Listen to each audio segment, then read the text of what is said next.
videos because I love to see myself on YouTube. No, I'm just joking. I already used that one today. Okay, so the reason why I record them is so that in case any of you attack me during the during class, that I have a record of. No, I'm just joking.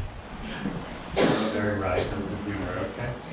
No, I record them just in case you missed the class or you want to go back and look or whatever it is, or you just want to see my face when I'm not around. Okay. So, so today we are having a fun class today. It's all about grammar and APA. Woo! I know. Now stop. It's exciting. I know. So, and I give this lecture to everybody, except for my operations class because they don't have paper to write. Okay, so passive voice. Does everybody know what passive voice is?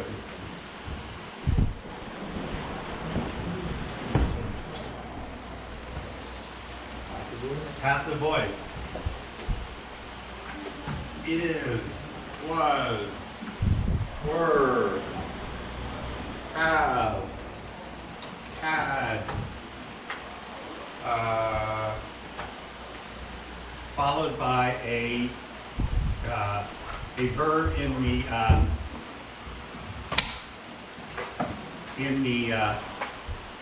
spell correctly, in the past tense.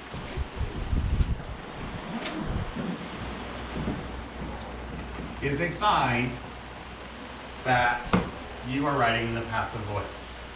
Okay? So if you have is, was, were, have, had, any of these words, and then you have a word such as a verb that is in the past tense, you're writing in passive voice. Okay? We write in active voice because it's more interesting to the reader. It is very common to write in passive voice. We speak in passive voice. And so, but when we read, we want to read, and when we write, we want to write in active voice. Okay? Grammarly will also take care of this issue. And I've given you access to my Grammarly account on the Moodle. Okay? I will also do a cheat sheet for you on all of these things. But write them down also because who knows when I'll get my cheat sheet done. Hopefully before the end of the semester. Okay.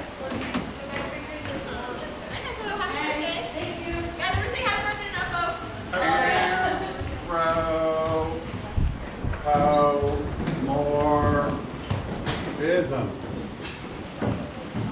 Does anybody know what anthropomorphism is? Has anybody ever heard of anthropomorphism? Okay. It means assigning human like characteristics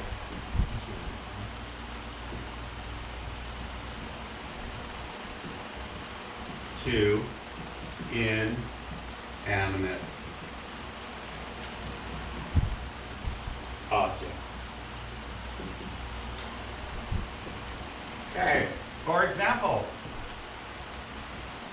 this paper will discuss. Can a paper discuss? Yes.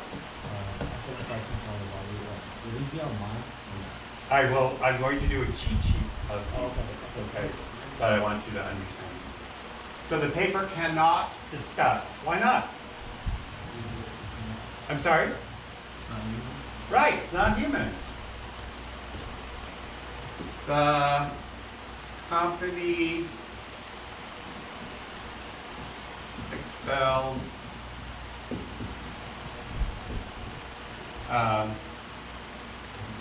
workers. Is this anthropomorphism or not? Anybody else? Yes. Why? Because the company didn't explain the things possible. Right, or management did. So, to get rid of to mitigate anthropomorphism, you would say company management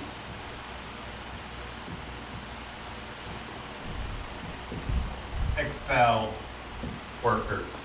Or in this case,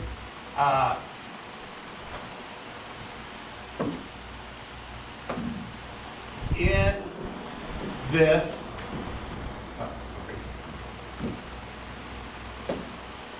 in this paper, I will discuss. Okay. Now I know we have all heard this, you can't use the I word, right? Don't use I, right? You've heard that before? Okay. In this case, you get to use I because you are the one who is performing the action, right? You are the one who wrote this paper and will be discussing what is in this paper, correct? So, in order to solve issues of anthropomorphism, you put a person or group as the object. This is now the object. I. Company management is now the object. Okay? It's pretty simple. It's really easy to write in anthropomorphic phrases. The reason is we speak that way. So we have a tendency to translate. Okay? The reason why I bring up these things is they lend credibility to your writing. So, as you progress in your life, you want to appear, and I do mean appear, like you know what you're talking about, right? So, you want to write the same way. Now, that's not to say that I come across peer-reviewed articles all the time, and I can't tell you how many anthropomorphic phrases I see, how many sentences I see in the past tense, whatever. They don't pay attention to it. But it's important because it's sort of like, it is like you go into a really fancy restaurant, okay? Who here has been to a fancy restaurant? Okay? And they plop some crap down at you.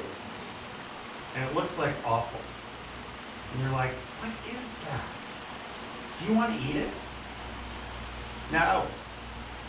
But the thing is, it might be the best thing you've ever had in your life, but you don't want to touch it because it looks awful. The same thing is with writing. If your paper is just strewn with grammar issues or APA format issues, it makes you look not as credible as you should. And at some point, the person stops reading it because it's so intelligible. Okay?